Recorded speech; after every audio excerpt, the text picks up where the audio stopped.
So with competition specifically, a lot of pressure for athletes come during warm-ups. So one of the challenges is they treat warm-ups like it's the competition.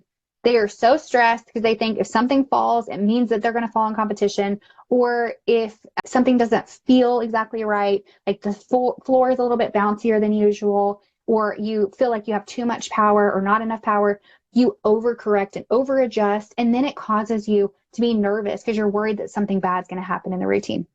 So here's my best tip for warm-ups. You cannot win them. There are no judges. The only thing that you want to do in warm-ups is warm your body up. Warm your skills up to the best of your ability. If something feels off, take a deep breath and just do it again. Okay, if you have time. If not, just trust that all of the practice time that you have done leading up to that day is going to show up and do well for you. The challenge is when things don't go exactly right and then you become more tense and then you overcorrect or you become overly tense in the routine. That's when people over-rotate or under-rotate or weird things happen that don't ever happen. It's because athletes are trying too hard to avoid mistakes. That's not what I want you to do. So warm-ups are just warm-ups. Don't let them mean anything for the routine. You have warmed up. You have had a warm-up that didn't feel exactly right and you still competed well, I'm sure, in your past. So just trust that warm-up's the warm-up. You can't win warm-ups. Just go out there and do your best and have fun. Okay. All right. So the night before competition or leading up to competition, lots of pressure. Same thing with tryouts, lots of anxiety building up the closer it gets. Okay. So a couple of different things.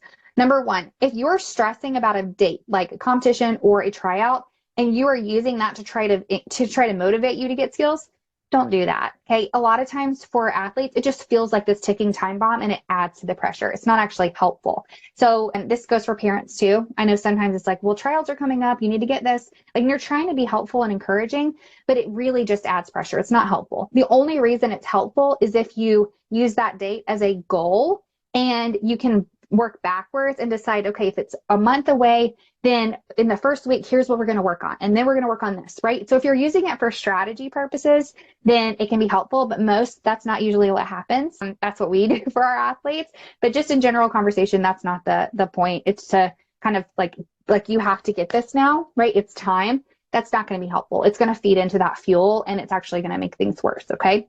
So don't put pressure on yourself. Just take it one day at a time. Focus on the things you can control that day. So ask yourself, what's my 100% look like for today? And just go with that. The last thing, before tryouts. So the night before, or whenever you're just starting to feel really anxious, a lot of times it's because you're focusing on the bad stuff. We talked about that. You're focusing on the worst case scenario. What if I fall? What if I fail? What if I don't land? What if I bust? What if we don't win? All of those different things. So a very easy shift, since you have no idea what's going to happen anyways, every time you have a negative thought, just replace it with a good one. What if I fall? What if I hit? What if we lose? What if we win? What if I bust? What if I have the most powerful tumbling and the most controlled tumbling, like the best tumbling I've ever done? What if we don't hit our routine? Yeah, but what if you have the best full out that you've ever done? Okay. That'll help you get excited and that'll help you turn those nerves into excitement. Okay. If you think about even just that term, I'm nervous, it causes a lot of anxiety and it actually makes it worse. Just even a simple shift. I'm excited. Just tell yourself you're excited and you'll start feeling and looking for reasons and proof of, oh, why am I excited? It's because this good thing can happen, right? So hopefully that's helpful for you today.